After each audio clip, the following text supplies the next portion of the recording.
Hello दोस्तों, नमस्ते प्रणाम। हम किरण शर्मा, हम मंजू शर्मा अपना चैनल पर स्वागत करै छी। नमस्ते प्रणाम देते दाई माय दीदी भाजी चाची बहिन सुनबी सब गोटन के प्रणाम करै छी। सब गोटन एते प्यार आशीर्वाद देते रहियो, आगा बढ़ाबैत रहियो, नहीं भूलियो तो हम सब झूल जेबे। और नहीं तो सब बहुत प्यार आशीर्वाद हमरा दुनू के द रहल छी। और हम दोनों देवरानी जेठानी जा रहल छी बहुत प्यारा से फिर से भगवती गीत बनबो।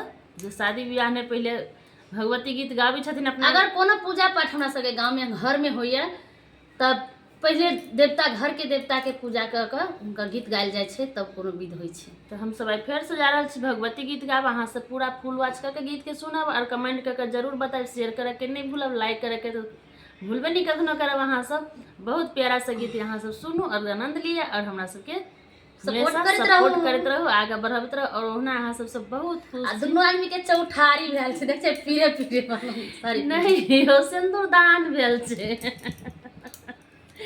हाँ सब जरूर कमेंट करके बताएब कि हम दोनों देवरानी जेठानी पियर पियर साड़ी में केहन लगे, जान मार लगे छी। तो अहाँ सब जरूर कमेंट कर और बताएब कमेंट करके। आ बहुत प्यारा से भगवती गीत यहाँ से जरूर सुनबे। गुआ मला छे।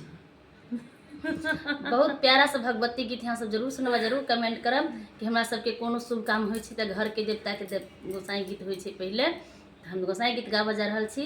भगवती गीत अहाँ सबके लिए गोसाई गीत से कहै छथिन, भगवती गीत ज्यादा भगवती गीत कहै छथिन त सब कोई भगवती गीत जानते हैं। बहुत प्यारा से गीत जरूर कमेंट करब। कथी के